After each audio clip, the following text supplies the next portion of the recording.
Welcome back to another new episode of the CoatingsPro interview series. As always, I'm your host, Ben Dubose. Today, I'm joined by Warren Brand, a key player in the coatings industry for quite some time, decades really, and now someone who runs his own consultancy. Warren has also worked with us at CoatingsPro quite a bit over the years, so his name should definitely be familiar to many of our readers and listeners. Warren, good morning. How are you? I'm good, Ben. How are you? And thank you for having me on. Yeah, very well.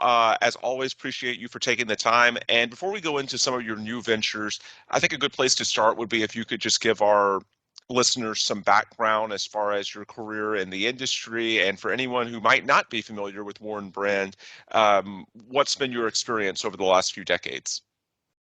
So I started in the coatings industry with a family business, Chicago Tank Lining, and we did industrial tank lining many decades ago. And then in 2010, I left the company and I started Chicago Corrosion Group, which is a vendor-neutral corrosion mitigation firm. At the time, there really wasn't a model for me to follow. We were competing with large coating companies and going to owners and saying, hey, look, you can go to these large companies and they'll give you a product specification and recommendation, or you can pay me to provide an optimal solution. And initially it was a hard sell, but once we did a few projects and our credibility kicked in, we did pretty well. In fact, we've worked on some of the most iconic projects in the world, including recently the Green Bank Telescope, which is the largest radio telescope in the world. I've also done combat martial arts for almost about as long, about 30 years. And I'm starting another consulting company called the Alternative Response Method, which Chicago Corrosion Group sort of runs on the Alternative Response Method methodology. It's just people never knew. It's just a method of thinking and making optimal decisions. And that's what we're working on now. And I want to stress with Chicago Corrosion Group and a lot of your ventures, you tend to be very vendor neutral, correct? Everything we do is vendor neutral, Yep. including an ARM. And our motto is pretty simple: do only that which is in the best interest of the client, even if it causes us to lose a project or lose a job. It's it sort of comes from the samurai Bushido, which is their law and their credo that they follow. So it's a pretty simple thing to do every day. So I want to talk about the Alternative Response Method, which is your newest venture, the new consulting company, ARM for short. Let's start by making it relatable to your typical coatings contractor. What is this method? What is the consulting company? And how could it potentially be used and beneficial to one of our listeners? Sure. So I could talk about this for like 8 hours. So, shut me down if I go sideways. Optimal decisions are relevant everywhere. And when I was a contractor, I'll give you a perfect example. We were involved in doing all the quality control and the inspection on the Calder Flamingo in downtown Chicago. It's this iconic, huge red 6-story tall sculpture. And the project was coming to an end, and the owner, the federal government, was unhappy with some section of this, and the owner was digging in his heels and wasn't going to send anybody back out to fix it. So one of the concepts within ARM is called tactical leadership. We were not involved in that discourse between the contractor and the owner, but we wanted to do what was best for the entire project. So I took it upon myself, again, this is beyond our scope. Both of those entities were emotionally engaged in making these decisions, and they were both making the wrong decision. And so I called up the contractor and I said, look, I understand how frustrated you are.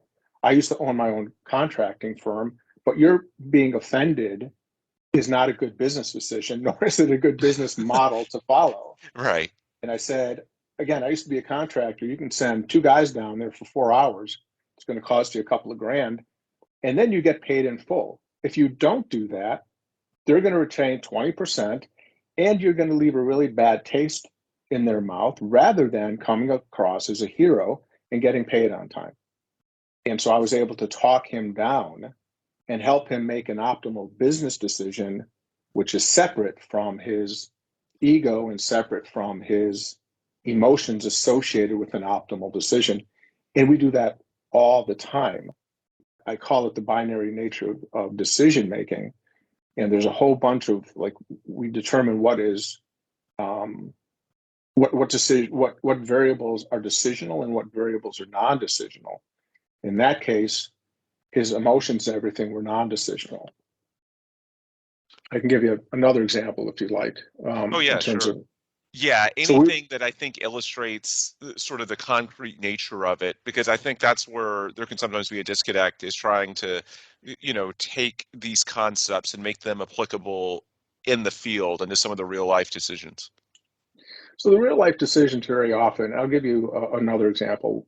We were brought in to work on the Crown Fountain, which are these two 6-story tall fountains in downtown Chicago. It's iconic. It's right off of Michigan Avenue, but we were the smallest part of this puzzle. And from a contractor perspective, even though we weren't the contractor, if I'd owned Chicago Tank Lining like 15 years ago and we were involved, I would have done the same thing. And so what we did, and contractors can do this all day long, is they can take a role that they're not necessarily assigned to do.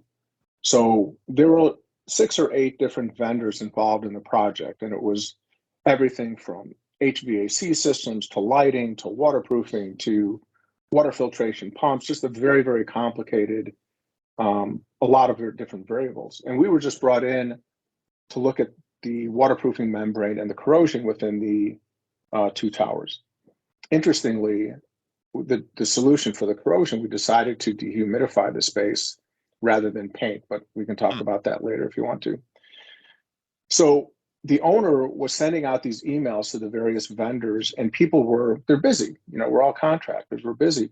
And so people weren't responding promptly. And so what we started to do was we made a Gantt chart, and we took it upon ourselves, even though we were the smallest player in this entire project, and we made and this is something that contractors should think about, we made ourselves indispensable to the project. And so we started doing more and more work on our own to coordinate. If a vendor wasn't responding to the owner's request, I would give them a call. Hey, Joe, I know you're really busy. Can I help you get this back to the team? To make a long story short, they put this out to bid to some of the largest engineering firms in the country. Nobody bid on it for a variety of reasons. They came back and they tapped us, started out as the smallest player in this, to be the lead consultant. And it turned into a multi-year project for us. And the most rewarding thing for this was not only was the owner thrilled with the work that we did, I checked in all the time with these vendors who were 10 times, 100 times bigger than us to make sure that we were checking in and we were doing the job properly and if they had any input.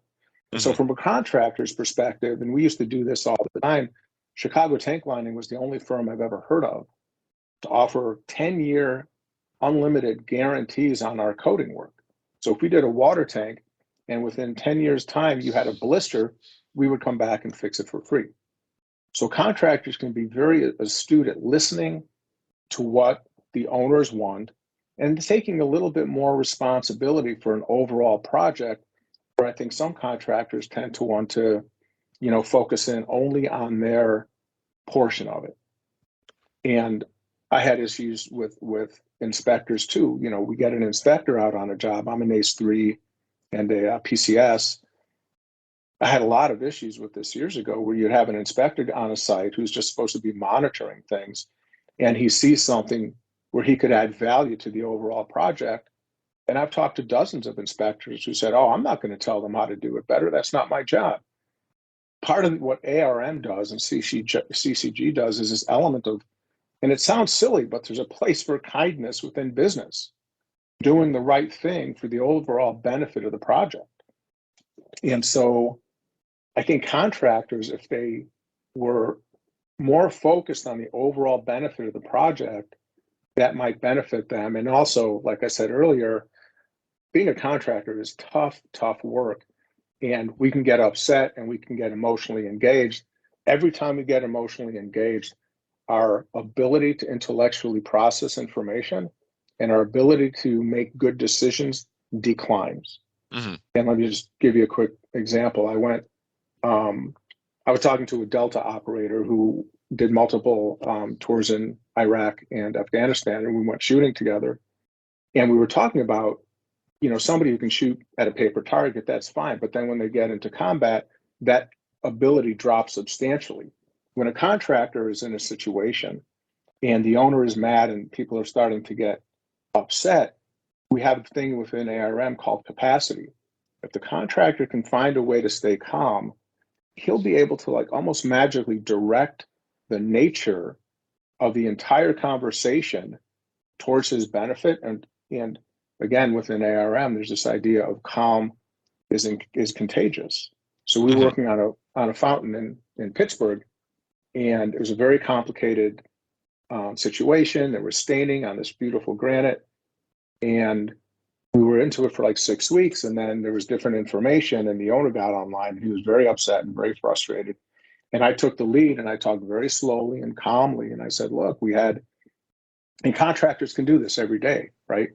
When there's a conflict, hey, I understand that this is really frustrating." I talked very slowly and calmly and respectfully.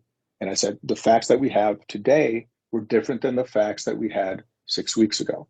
Hmm. And the last thing before I'm done rambling is when I was a contractor, when there was a failure or there was a challenge, our opportunity to respond to that well locked in the likelihood of us working for that client again. So when we had a conflict or something went bad, I viewed that as an opportunity to really shine and lock in that client for the long term. Because if we respond well when there's a problem, they're going to be more inclined to want to work with us again. Hmm. One of the things that really resonated with me looking at some of the ARM background, and for those listening, we will link this in the episode description if you want a little bit more. There's a few slides that go into greater detail about some of the offerings within the method and how it can help you. But one thing that really resonated with me within the tools of ARM was about the self-coaching and the self-talk, because I feel like a lot of these types of programs, even if it's unfair, a lot of people listening might think it's just another, sort of vague system to pump them up, as opposed to anything specific and concrete that can give them tools for a very specific on the job situation that they need to overcome. And one of the things, as far as the self coaching from your system, you talk about how specifically it's not generalized jargon. It's highly specific notions that have worked for you in the past. And examples could be quotes, could be visualization, could be phrases, could be thinking strategically, it could be time management. So when we talk about this self-coaching, explain, if you could, to those listening how it's not just simply, a general rah, you can do it, but the way you've set up this ARM system and at least the tools of it is to be something that is scalable to very concrete situations. Well, not literally concrete. It can certainly be different types of jobs for our contractors too, but something that can work for very specific situations out in the field. Absolutely. And I'm glad you brought that up because that's a big one. ARM, the only reason I wrote the book and I started the consulting company was to make sure that it was implementable. The book is a textbook. It's a well-written textbook with lots of great stories. And so you're right. The self-coaching within ARM, we have something called a flip chart, which is kind of like if you see a military guy all decked out with all the stuff on his body, or a police officer or Batman's utility belt, that is a flip chart. And everybody develops their own idiosyncratic tools for self-coaching. So could have 100 people, and each one is going to have different self-coaching quotes or music or things they tell themselves, and it's going to be different for each one. The fundamental takeaway is self-coaching works, and it's how we self-coach that makes a difference. So I'll give you a real world example. I have a bunch of them, but my daughter was a Division I soccer player. She was a very, very good soccer player, Mm. and for years she would get off the soccer pitch and she would be upset and she'd be mad at herself. And finally, she let me coach her when she was in high school. And I said, let's talk about self-coaching. And we talked about it. It was a process. And her coach, who'd been coaching for 40 years, came to me, took me aside, and he said, I've never in my career had my best player be my most improved player. And it was all because the work we did on finding those self-coaching tips that spoke specifically to her. Hmm. I don't like these other programs that say you have to meditate, you have to listen to music, you got to make your bed in the morning. Everybody's different. And so on the self-coaching template or the flip chart, everybody listening to this or reading the book, you have to find things that work for you because they're out there. And, I listen to people all the time and they self-coach themselves. Well, very often they're like deprecating, oh, I'm not good at this. Or sometimes you get people who are like, oh, I got this. I know exactly what I'm doing. And that's bad self-coaching. That's not moving you in the optimal direction. So every tool within ARM is specific to the person. So when we do these workshops, and we'll be doing it, I think it's to 10 people, at the end of that workshop, the documents they take away are going to be different from each other. And they're going to be populated with those quotes or self-coaching or benchmarking tools that work specifically for them. And they can't help it. Once you start to learn this stuff, you can't unthink it. And if you learn how to make better decisions in the boardroom or while you're abrasive blasting or while you're coding or quoting a job, it's going to translate into how you parent and how you road rage. You won't road rage anymore because you're embracing these things Sure. and they're all specific to you. I'm not asking anybody to drink my Kool-Aid. Just look at the framework and you fill in the blanks that work for you. Hmm. Speaking of soccer, that's somewhat of a natural segue to, I know, a very prominent case study using ARM in recent months. We were talking about this offline before we started recording. Um, but there were 13 young soccer players that were trapped in a cave in Thailand back in 2018, I believe. Is that right? Correct. And I know ARM has actually had a role in that. It doesn't make sense for me to tell the story when certainly it's your business. So if you could explain how ARM has started playing a role in that. And I know this isn't exactly the coatings industry, but it's a very high profile example, I think, of ARM's benefits. Well, sure. I'm glad you brought that up because it's ridiculously exciting. I had heard about the rescue and I followed it very closely from a lot of different perspectives. I'm a scuba diver, written confinement training programs. We used to cut open gasoline tanks for a living. And I watched the documentary, The Rescue, which is on Disney Plus and it's National Geographic. Hmm. I must have watched it 10 times. And the guy who was in charge of the rescue is a guy named Forrest PJ, a pararescuer named Derek Anderson. And I messaged him on LinkedIn. I sent him my book. He read it the second time. And he and I have been talking and collaborating extensively about this. And he and I are going to be working together. ARM wasn't there at the time, but what Derek sees and a lot of other military people I've talked to, a lot of other people make excellent decisions. For the first time, Derek didn't have a voice on how to teach these optimal decision makings, but he's like, oh my gosh, I was benchmarking. Oh my gosh, I was taking my ego out of it. Oh my gosh, I was doing tactical leadership. He was finding a vocabulary within ARM that he sort of used organically. Hmm. And when I talked to a lot of people who were exceptionally good at decision making, and I said, oh, what you did, that is a non-decisional variable. And so what's incredibly powerful is that I encourage your listeners and readers to go watch the movie. There's also a Netflix movie coming out. It's the most incredible story that the details of which are unimaginable. But the fact that Derek, who made this incredible and his whole life is making good decisions, found value in the pages of ARM was incredibly supportive that the methodology, the alternative response methodology really is of value to everyone, which is a really bold statement. Hmm. And it's not just my opinion anymore. It's like everybody who sort of reads it and digs into it says, oh my gosh, there's a lot of stuff here that I can benefit from. Hmm. And let me just tell you, like one point and Derek is thinking about writing a book, the name of which is what is possible. The details of the were trapped in this cave. There was no way to get them safe. And he had gotten together this team of the best divers in the world. And they all said, this is impossible to do this. And Derek stopped. He was calm. He was cool. I understand it's impossible, but what would the possible look like? And it changed the entire direction of that leadership role, changed the entire direction. And it opened up everybody's mindset to, okay, what can we do now? What's the next step? And the element of ARM is there's always an optimal path forward. I have a close friend of mine, unfortunately, his friend is dying, right? And she called me up and I'm like, she's really struggling. I said to her, I said, there's always an optimal path forward, even if it's somebody who's on hospice. And that's the most important thing for ARM is teaching people. Everything else within ARM are these tools to teach each one of us how to make optimal decisions, regardless of the chaos.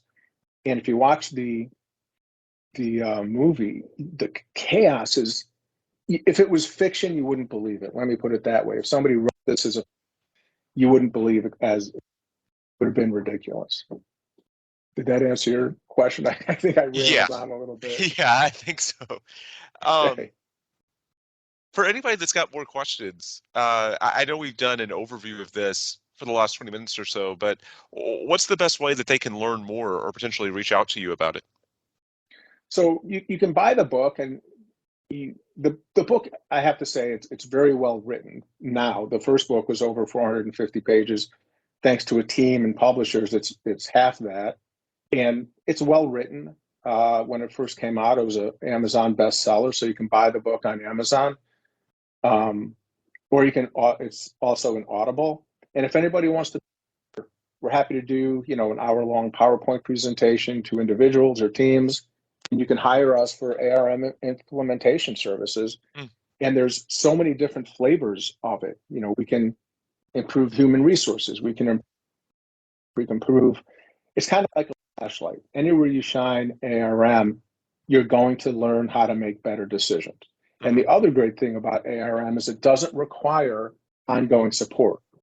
If you take an ARM webinar or a workshop, you don't really need to talk to us again.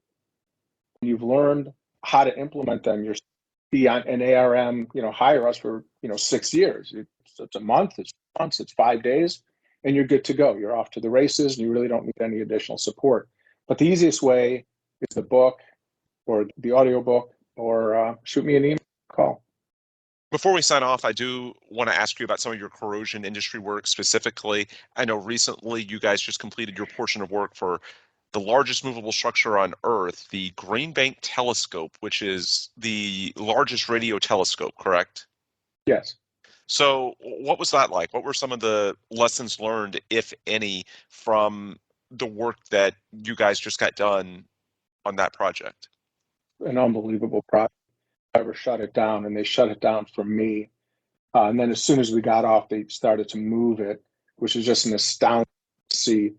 But there were two contractors, two consultants involved. One was going to do blast and paint, blast it all off and repaint it, which is, the logistics there are unimaginably difficult. It's humid, it's rainy all the time. When the work was originally done, 9% of it was shop off. Our path is to overcoat the existing paint system.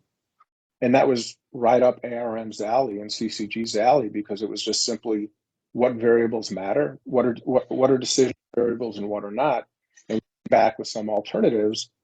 And I told them from when we started, we're going to go down this path, but it may be the case that blasting and painting is the best solution. And we came up with things that we thought would do the job. One was a high ratio copolymerized calcium sulfonate, a single, another one was, I forget the name, a single component. And they were flexible, and they didn't impart any surface adhesion to the existing coating system, and there were lots of different coating systems.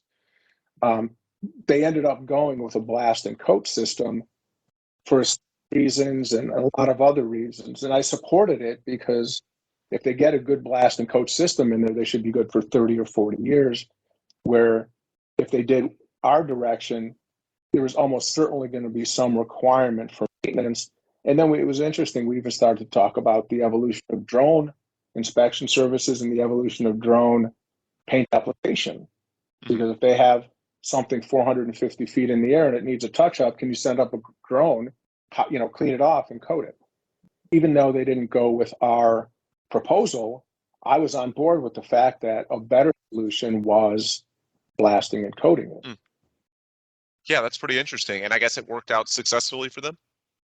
This is a multi-year project. They have just Yeah. started. It can get very, very detailed, but they had these saddles in place, and the saddles were showing corrosion issues. And there's an interspace between the saddle. Most of it were pipe beams, and they were very good engineers. They were using volatile corrosion inhibitors, where they were taking this powder and putting it into the space. For those of you who don't know what VCIs are, they're these powders, and they evaporate. The evaporated vapor attaches to corrosion resistant layer onto them. It's a very, very ancient technology. It's over 100 years, but it's being used more and more in a lot of different circumstances, pink bottoms where you can't get to. So technically it was very, very interesting, but the implementation, I don't know if they're going to try to do this piecemeal. If it were up to me, I think the only way to do it is tent the whole thing and then condition the whole structure. It has to cost, it's going to cost $20-30 million. It's a monumental undertaking, no matter which way. Yeah, makes sense. Warren, for anyone who has further inquiries for you or the ARM method, I know you mentioned earlier, just remind our listeners one more time how they can find out more information on the website. Sure. You can go to, Chicago Coaching Group. That's my website. The Alternative Response Method is another website, and you can contact me at warren@armmethod.com or warren@chicagocorrosiongroup.com. You can call me, 847-738-9907. And my book, if you go to Amazon and punch in Warren Brand, it'll pop up. Sounds good. Folks, that's where we will leave things on today's episode. And if you want more information on our end of things, of course, you can check out the AMP website at ampp.org. And you can also visit CoatingsProMag.com for all sorts of news related to protective coatings. With that, we'll sign off. For Warren Brand, I'm Ben Dubose. Thanks as always for listening, and please come back soon for another new podcast from the Coatings Pro interview series.